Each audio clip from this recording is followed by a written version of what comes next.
Hello അസ്സലാമലൈക്കും. രാവിലെ തന്നെ പാലൊക്കെ കൊണ്ടുവന്ന് നമ്മളൊന്ന് ചായ ഇടാൻ പോയെന്ന്.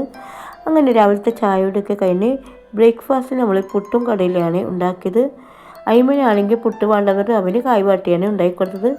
നമ്മളിത് ബ്രേക്ക്ഫാസ്റ്റ് എല്ലാം കഴിഞ്ഞ് നമുക്ക് ഉള്ളിൽ കുറച്ച് ക്ലീനിങ്ങും കാര്യങ്ങളൊക്കെ ഉണ്ടായിരുന്നു. അതൊക്കെ ഒന്ന് ചെയ്യാമെന്ന് വെച്ച് ബെഡിലാണെങ്കിൽ ഓരോ കളി സാധനവും പേപ്പറും എല്ലാം ഇട്ടിന് അതെല്ലാം നമുക്കൊന്ന് ക്ലീൻ ആക്കാനുണ്ടായിരുന്നു. അയിമനാണെങ്കിൽ ഞാൻ അടിച്ചു വരും, ഞാൻ ക്ലീൻ ആക്കണം പറഞ്ഞിട്ട് എൻ്റെ പിറകെ വന്ന് നിൽക്കുകയെന്നെ. കുറേ കൽമ്പിയിട്ടൊന്നും അപ്പുറത്തൊന്നും പോകുന്നില്ല. ഞാനാക്കും പറഞ്ഞിട്ട് ഞാൻ അടിച്ചു വരുന്ന ഒരു ചൂലെടുത്തുകൊണ്ടായിട്ട് ഞാൻ കുറേ വഴക്ക് പറഞ്ഞു, ഞാൻ ചെയ്തോളാം, നീ ചെയ്താൽ വൃത്തിയാവില്ലെന്ന് പറഞ്ഞിട്ട് ഒരുപാട് ദേഷ്യത്തിലാണ് നടക്കുന്നത്.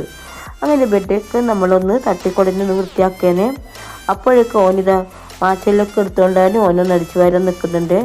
ബെഡൊക്കെ തട്ടിക്കൊട്ടലൊക്കെ കഴിഞ്ഞാൽ നമുക്കിതൊന്ന് നന്നായിട്ടൊന്ന് വെച്ചിരുന്നു. ഓനിതാ മാച്ചലും കൊണ്ട് അടിച്ചു വരാൻ അത്യാവശ്യം വൃത്തിയിലല്ലോ ഓനെ അടിച്ചു വരാൻ ചെയ്യും. ദേഷ്യം പിടിച്ചിട്ടാണ് ഇതടിച്ചു, ഒന്നും മുണ്ടുന്നൊന്നും ഉണ്ടായിട്ടില്ല. നമുക്ക് ബെഡൊക്കെ ഒന്ന് വിരിച്ചെടുക്കുന്നുണ്ട്. എന്നിട്ട് നമുക്ക് കുറച്ച് മാർക്കറ്റിൽ പോയിട്ട് കുറച്ച് സാധനങ്ങളൊക്കെ വാങ്ങാനെല്ലാം ഉണ്ടായിരുന്നു. അങ്ങനെ ബെഡ് വിരിക്കലൊക്കെ കഴിഞ്ഞ് നമ്മളിതാ നേരെ മാർക്കറ്റിലേക്ക് പോകുന്നേ. കുറച്ച് സാധനങ്ങൾ നമുക്ക് വാങ്ങാനും കുറച്ച് മീനും വാങ്ങാനും ഉണ്ടായിരുന്നു. നമ്മളിത് അങ്ങനെ മാർക്കറ്റിലെത്തി. അത്യാവശ്യം കുറച്ച് മീനൊക്കെ ഇവിടെ ഉണ്ടായിരുന്നു. നല്ല നല്ല മീൻ തന്നെ ഉണ്ടായിരുന്നു. എല്ലാം ചെറിയ മീനും വലിയ മീനായിട്ട് എല്ലാം ഉണ്ടായിരുന്നു. നമ്മൾ വാങ്ങിയത് കുറച്ച് മത്തിയും നങ്കും വേട്ടയാണ് നമ്മൾ വാങ്ങിയത്. 310 രൂപക്കാണ് നമ്മൾ മീൻ വാങ്ങിയത്. പിന്നെ മീനൊക്കെ വാങ്ങി നമ്മൾ വീട്ടിലെത്തി. എല്ലാം തന്നെ വെള്ളം ഒഴിച്ചിട്ട് നമ്മൾ ഫ്രിഡ്ജിലാണ് വെച്ചത്.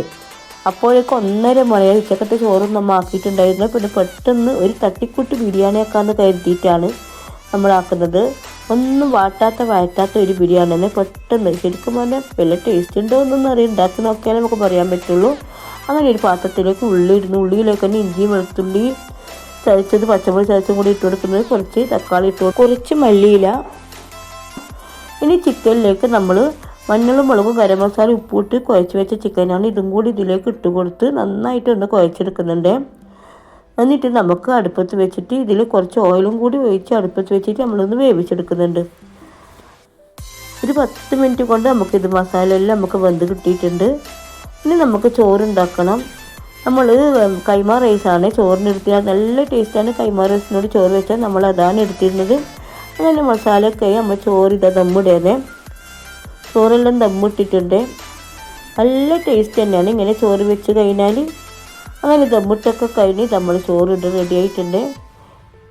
എൻ്റെ വീഡിയോ ആദ്യമായിട്ട് കാണുന്നവരാണെങ്കിൽ ഇഷ്ടപ്പെടുകയാണെങ്കിൽ സബ്സ്ക്രൈബ് ചെയ്ത് സപ്പോർട്ട് ചെയ്യാൻ മറക്കല്ലേ. ഇതുവരെ ഉണ്ടാക്കിയിട്ടില്ലെങ്കിൽ നിങ്ങൾ ഇതുപോലെ ഒന്ന് ട്രൈ ചെയ്ത് നോക്കണേ. സൂപ്പർ ടേസ്റ്റ് ആയിട്ടുള്ള ഒരു ബിരിയാണി തന്നെയാണിത്. നമ്മൾ ആദ്യമായിട്ടാണ് ഇങ്ങനെ ഒന്ന് ഉണ്ടാക്കുന്നത്. അപ്പം ബൈ, താങ്ക് യു.